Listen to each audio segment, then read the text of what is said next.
Friends, మీకు కనుక నా ఎఫర్ట్స్ నచ్చినట్లయితే స్టాకిథాన్ తెలుగుని లైక్ చేయండి, సబ్స్క్రైబ్ చేయండి. అలాగే రెగ్యులర్ నోటిఫికేషన్స్ కోసం బెల్ ఐకాన్ని కూడా ఎనేబుల్ చేయండి. సో ఫ్రెండ్స్, చాలా రోజులు అవుతుందని చెప్పి మీ ముందుకు ఒక స్టాక్ తీసుకొచ్చాను. లైక్ 2 to 3 స్టాక్స్ ఉన్నాయి. బట్ అందులో ఒకటి వచ్చేసి నాకు పొటెన్షియలీ వెరీ గుడ్ అనిపిస్తుంది. లైక్ బాటమ్ అవుట్ అయినట్టు అనిపిస్తుంది. మనం ఆల్రెడీ ప్రీవియస్గా డిస్కస్ చేసామన్నమాట ఈ స్టాక్స్ గురించి, లైక్ డిఫెన్స్ రిలేటెడ్. ఈ ఇయర్ మనకు మోస్ట్లీ బడ్జెట్లో వచ్చేసి డిఫెన్స్ సెక్టర్ పైన మన మినిస్ట్రీ అన్నది హెవీగా బడ్జెట్ స్పెండ్ చేయడానికి రెడీగా ఉందన్నమాట. అండ్ ఇవి వచ్చేసి కొన్ని potential high stocks with good returns ఇచ్చే ఛాన్స్ ఉంది డౌన్ ద లైన్.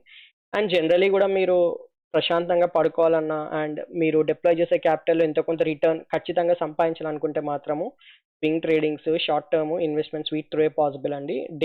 వన్ డేలోనే నేను మిలియనర్ అయిపోవాలి అనుకుని ఇంట్రాడేలో ఆప్షన్స్ ఇవన్నీ అయితే అంత ఈజీగా వర్కౌట్ అవ్వవు. అది వర్కౌట్ అవ్వాలన్నా కూడా హై స్కిల్ సెట్స్ కావాలన్నమాట. సో ఆ హై స్కిల్ సెట్స్ గెయిన్ చేయాలన్నా కూడా మనం ఇక్కడ నుంచి స్టార్ట్ చేయాలి. సో ఎవరైనా సరే హెవీ క్యాపిటల్స్ ఏమైనా ఆప్షన్స్ పైన, ఫ్యూచర్స్ పైన డిప్లాయ్ చేసే ప్లాన్లు ఉంటే మాత్రం ఒకసారి మళ్ళీ ఆలోచించుకోండి. అంటిల్ అన్లెస్ మీరు 100% నమ్మకం ఉండి స్టాక్ మార్కెట్లో మీకు ఎక్స్పీరియన్స్ ఉంది అనుకుంటే మాత్రమే అంతంత డిప్లాయ్ చేయండి. If in case huge Capitals ఉంటే మాత్రము నేనైతే జనరలీ స్టాక్స్ పైనే ప్రిఫరెన్స్ ఇస్తాను. ఎందుకంటే నేను చూశాను కాబట్టి స్టాక్స్లో ఉన్నంత రిటర్న్స్, కన్సిస్టెంట్ రిటర్న్స్ ఎందులో ఉండదు అనమాట. Consistency is the key stock మార్కెట్లో సక్సెస్ కొట్టాలంటే.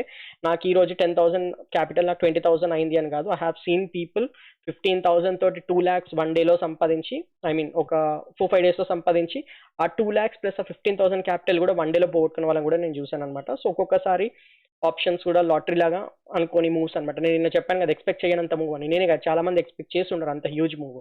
ఈ రోజు చూడండి ఏమీ లేదనమాట. ఇప్పుడు నేను అదే నమ్మకంతో అదే క్యాపిటల్ హ్యూజ్గా డిప్లాయ్ చేసి ఉంటే మొత్తం పోయేది. సో అందుకోసమని కన్సిస్టెంట్గా మీరు ప్రాఫిట్స్ చేయాలంటే మాత్రం స్టాక్స్ త్రూ మాత్రమే పాసిబుల్ అండి. సో ఫస్ట్ స్టాక్ వచ్చేసి మ్యాస్డాక్. ఈ మధ్య ఒక 2 days నుంచి మీరు న్యూస్లో చాలా చూస్తున్నారని నేను అనుకుంటున్నాను. అయితే అది బాటమ్ అవుట్ అయిపోయింది. సో నాకు ఇది చాలా అట్రాక్టివ్ కనబడుతుంది అనమాట. ఇది షిప్ బిల్డింగ్ డిఫెన్స్ రిలేటెడ్ది. సో మీరు ఇక్కడ చూడొచ్చు బాటమ్ అవుట్ అయిందని చెప్పడానికి రీజన్ ఏంటంటే ఎల్లో లైన్ వచ్చేసి 50 EMA, గ్రీన్ లైన్ వచ్చేసి 100 EMA అనమాట. మీరు చూడొచ్చు జనరలీ 50 EMA 100 EMA పైన సపోర్ట్ తీసుకున్నప్పుడు హయ్యర్ సైడ్ అనేది మూవ్మెంట్ వచ్చేస్తూనే ఉందన్నమాట ఈ స్టాక్లో. సో ఇక్కడ కూడా చూడొచ్చు, ఇక్కడ ఒకసారి ఓకే డౌన్ సైడ్ వచ్చింది, but completely fine. Huge fall అయితే రాలేదు, కొంచెమే అనమాట తేడా. సో నేనైతే జనరలీ స్టాక్స్లో అంత స్ట్రిక్ట్ స్టాప్ లాస్ ఏం మెయింటైన్ చేయను. మంచి స్టాక్ అనిపిస్తే ఫర్దర్గా పడ్డా కూడా ఒక 8-10% పడ్డా కూడా నేను మళ్ళీ పిరామిడింగ్ చేసుకుంటాను. సో ఇక్కడ కూడా చూడొచ్చు. సో ఆల్మోస్ట్ ప్రతిసారి టచ్ అయినప్పుడల్లా హయ్యర్ సైడ్ వెళ్తుంది, ఇక్కడ టచ్ అయినప్పుడు హయ్యర్ సైడ్ వెళ్తుంది. ఒక్కసారి మాత్రమే బ్రేక్ డౌన్ ఇచ్చింది. బట్ అగైన్ నాకు తెలుసు అది కూడా 200 మూవింగ్ యావరేజ్ దగ్గర సపోర్ట్ తీసుకొని హై సైడ్ మూవ్ అయి ఉంటుందని నేను అనుకుంటున్నాను. Let's check. యా చూడండి 200 మూవింగ్ యావరేజ్ అంటే ఒకసారి 200 మూవింగ్ యావరేజ్ దగ్గరకు వచ్చింది. అది మోస్ట్ ఆఫ్ ద టైమ్స్ 50-100 నుంచే మూవ్ అవుతుంది అనమాట. సో ఇవన్నీ చూడండి ఎంత హ్యూజ్ రిటర్న్ వస్తుందో చూడండి. 50 డే ఈఎంఐ దగ్గర ఇక్కడ టచ్ అయింది కదా. మనం ఇక్కడ ఎంట్రీ తీసుకున్నా కూడా ఎవరైతే తీసుకుని ఉంటారో 70% in a span of 25 days, 20 to 25 days అనమాట. 70-80% రిటర్న్ అండి. ఎక్కడ వస్తుందండి 70-80% రిటర్న్? ఆప్షన్స్ అనుకుంటాము, అలా పోగొట్టుకోవడం ఎక్కువ ఉంటుంది రావడం కన్నా కూడా. సో ఇప్పుడు ఇది బాటమ్ అవుట్ అయిందని చెప్పడానికి రీజన్ ఏంటంటే, ఫస్ట్ ఆఫ్ ఆల్ 50 నుంచి 100 ఈఎంఐ దగ్గర మనకు మంచిగా లోవర్ లో అన్నది ఫామ్ చేయలేదు మార్కెట్. చూడండి ఇక్కడ మీరు క్లియర్గా ప్రీవియస్ టైమ్స్ మొత్తం లోవర్ లో అన్నది ఫామ్ అవుతుండే. ఫస్ట్ ఆఫ్ ఆల్ ఏంటంటే ఇది ఒక పాయింట్, ఇక్కడ వచ్చిన తర్వాత కొనుక్కోవచ్చు డైరెక్ట్. చాలా మంది అలా చేస్తూ ఉంటారు అనమాట. 50-100 మూవింగ్ యావరేజ్ దగ్గరకు వచ్చినాక వాళ్ళు ఇంకే ప్రైస్ యాక్షన్ చూడరు, డిప్లాయ్ చేసేస్తారు వాళ్ళ క్యాపిటల్. అలా చేసే వాళ్ళు కూడా నేను చూశాను స్టాక్స్లో. ఆ ఫ్లెక్సిబిలిటీ అనేది స్టాక్స్లో మాత్రమే ఉంటుంది. ఇక్కడ మీరు చూడొచ్చు ఫస్ట్ టైం ట్రై చేసింది, సెకండ్ టైం క్రాష్ అయిపోయింది. బాటమ్ అవుట్ అంటే లోవర్ లో ఫామ్ అయింది, మళ్ళీ ట్రై చేసింది, క్రాష్ అయిపోయింది. సో ఇక్కడ మాత్రం క్రాష్ అవ్వలేదు చూడండి. డబ్ల్యూ ప్యాటర్న్ ఫామ్ చేసుకుంది చూడండి, W pattern. So bottom out అయిపోయింది అని మనం అనుకోవచ్చు.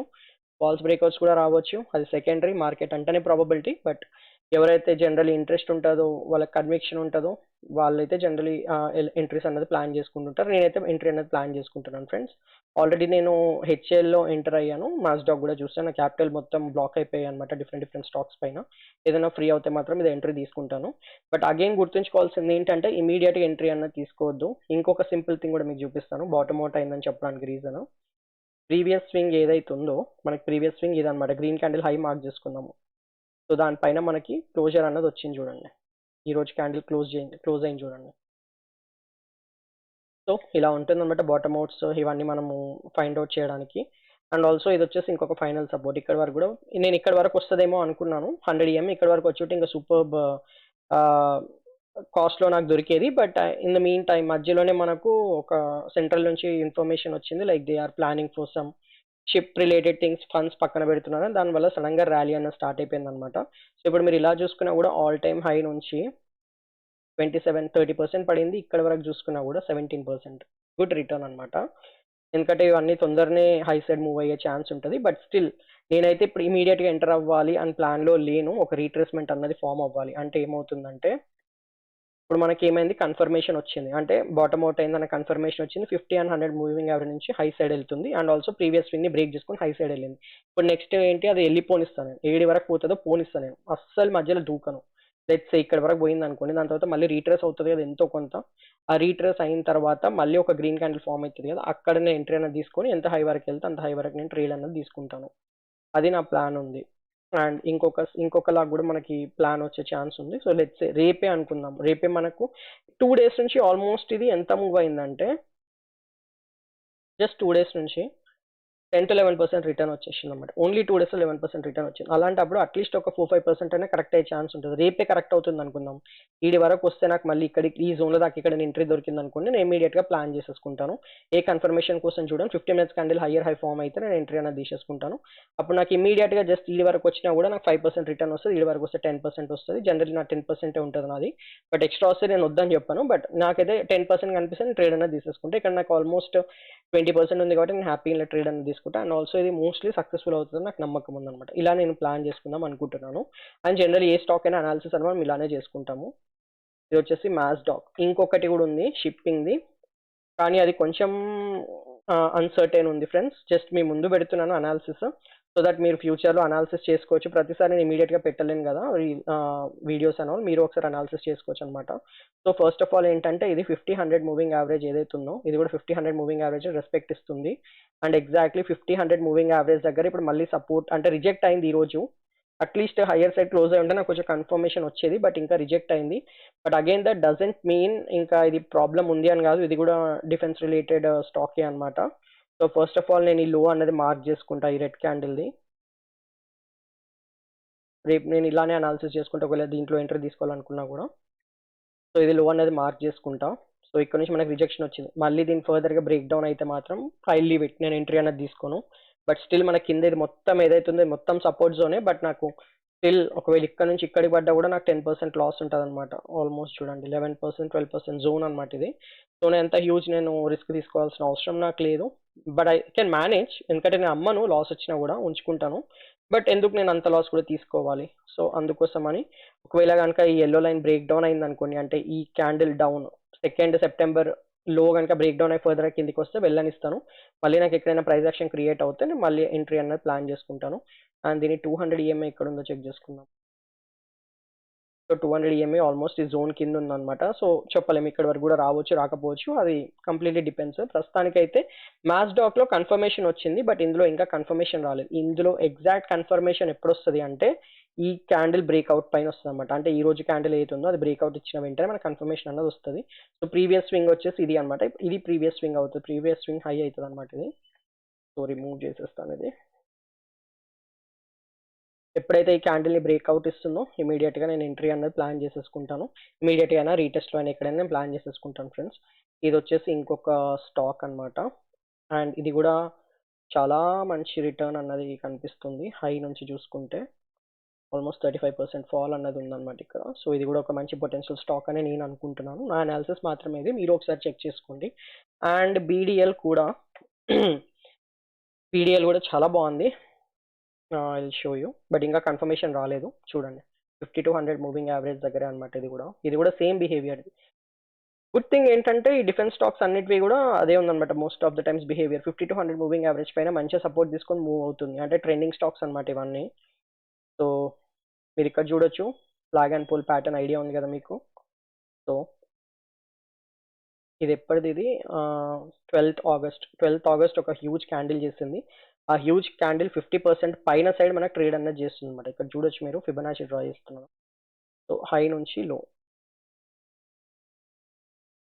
నుంచి లో మనకి ఇది 50 and 60% అనమాట. జూమ్ చేసి చూపిస్తాను. సో ఫస్ట్ ఆఫ్ ఆల్ మనము 50 and 60% రేంజ్ డ్రా చేసుకోవచ్చు. సో ఇక్కడ 50%, 60% సో ఇది వచ్చేసి 50 to 60% రేంజ్. డిలీట్ చేసేస్తున్నాను. సో ఇవన్నీ కన్ఫర్మేషన్స్ అనమాట. మనం ట్రేడ్ తీసుకోవడానికి నమ్మకం కుదిరించేవి ఇవన్నీ అనాలిసిస్వి. సో సింగిల్ డే క్యాండిల్ అయితే 50% ఉంటుంది, దాని పైన మనకు ట్రేడింగ్ అనేది జరుగుతుంది. And also 50 to 100 moving average దగ్గర సపోర్ట్ తీసుకుంటుంది. And also major thing, this is a defence stock అనమాట.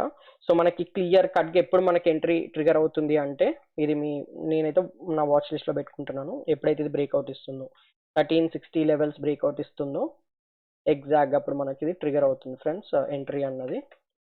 నేనైతే అలా అనుకుంటున్నాను. అగైన్ ఫాల్స్ బ్రేక్ వచ్చి కిందికి కూడా రావచ్చు. మార్కెట్ అంటేనే అన్సర్టెన్. ప్రతిసారి నేను వర్డ్ యూజ్ చేస్తాను, ఎందుకు అంటే మనం జస్ట్ ప్రాబబిలిటీ పైన మాత్రమే ట్రేడింగ్ అన్నది తీసుకుంటాము. 100% ఏది అంటూ ఉండదు ట్రేడింగ్లో. సో ఎగ్జాంపుల్, నాకు ఇది బ్రేక్అవుట్ వచ్చిన తర్వాత నేను ట్రేడ్ ఎంటర్ అయినా కూడా నాకు ఈజీగా ఇక్కడికి వెళ్తేనే 10% రిటర్న్ అన్నది వచ్చేస్తుంది, ఈజీగా వచ్చేస్తుంది.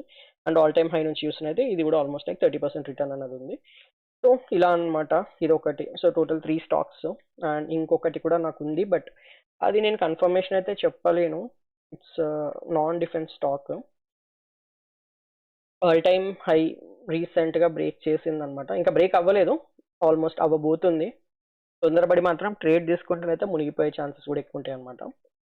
ఎందుకు అంటే ఆల్ టైమ్ హై నుంచి most of the time cell of వచ్చే ఛాన్స్ ఉంటుంది. సో ఇది ఆల్మోస్ట్ 2014 నుంచి, అంటే ఒక 10 years తర్వాత మళ్ళీ ఆ రేంజ్కి రీచ్ అవుట్ అయింది. ఆల్మోస్ట్ విఈడిఎల్ లాగానే అనమాట, వేదాంత లిమిటెడ్ లాగానే ఇది కూడా బిహేవ్ చేస్తుంది.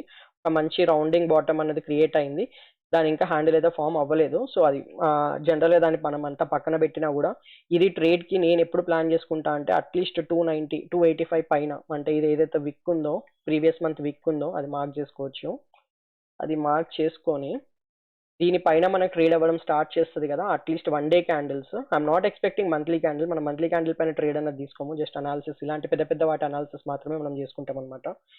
లైక్ ఇయర్స్ అండ్ ఇయర్స్ నుంచి ఫామ్ అవుతున్నాయి. చూస్తుంటేనైతే ట్రెండీగా కనబడుతుంది, లైక్ బ్రేక్ అవుతుంది అన్నట్టుగానే అనిపిస్తుంది. క్లియర్గా ట్రెండ్ లైన్ చూడొచ్చు మీరు ascending side. So very good ascending triangle అనమాట. సో కింద నుంచి హయ్యర్ హైస్ ఫామ్ చేస్తుంది, దాని పైన రెసిస్టెన్స్ అలానే ఉంది. మనకి ఎప్పుడైతే ఇక్కడ బ్రేక్అవుట్ ఇస్తుందో that's where I will plan to enter. So ఇక్కడ మనకి ఎప్పుడైతే బ్రేక్అవుట్ ఇచ్చింది అనుకోండి, వెళ్ళనిస్తా, గ్రీన్ క్యాండిల్స్ వస్తాయా పోనిస్తా, నాకు కావాల్సింది అదే అనమాట. ఒక్క రెడ్ క్యాండిల్ ఫామ్ అవుతుంది కదా, దాన్ని బ్రేక్ చేసుకొని మళ్ళీ గ్రీన్ క్యాండిల్ ఫామ్ అవుతుంటుంది కదా, బ్రేక్ చేసుకొని వెళ్ళే దగ్గర ఐ టేక్ అన్ ఎంట్రీ. నా ఫస్ట్ టార్గెట్ 10% ఉంటుంది, ఎంత కొంత క్వాంటిటీ సెల్ చేస్తే దాని తర్వాత ఐ ప్లాన్ ఇట్ అనమాట, ప్లాన్ ఇట్ అకార్డింగ్లీ. క్లారిటీ ఏం లేదు, ఆల్ టైమ్ హైలో ఉంది కాబట్టి ఎంత పైకి వెళ్తుందో మనకు తెలియదు. So this is how I'm planning అనమాట. ఒకవేళ కనుక మనం ఫర్దర్గా ఈ ట్రెండ్ లైన్ బ్రేక్ డౌన్ అయ్యి కిందికి వచ్చింది అనుకోండి, ఇంకా నేనైతే ట్రేడ్ ప్లాన్ తీసుకోను, ఫేక్ అవుట్ అయిపోయే ఛాన్స్ ఉంటుంది, చాలా హెవీగా ఫాలో అయ్యే ఛాన్స్ ఉంటుంది. ఎందుకంటే 10 years తర్వాత బ్రేక్అవుట్ ఇచ్చింది కదా, సో రిస్క్ కూడా అలానే ఉంటుంది, మళ్ళీ ఫర్దర్గా ఫాలో అయ్యే ఛాన్స్ ఉంటుంది అనమాట. సో ఇది వచ్చేసి క్యాస్ట్రాల్ స్టాక్ది. ఇదంతా నా అనాలిసిస్ మాత్రమే friends, it's not a stock recommendation. మీరు ఒకసారి చెక్ చేసుకొని మీకు అన్నీ ఓకే అనిపిస్తే you can proceed or you cannot proceed, మీ ఇష్టం. Thank you friends.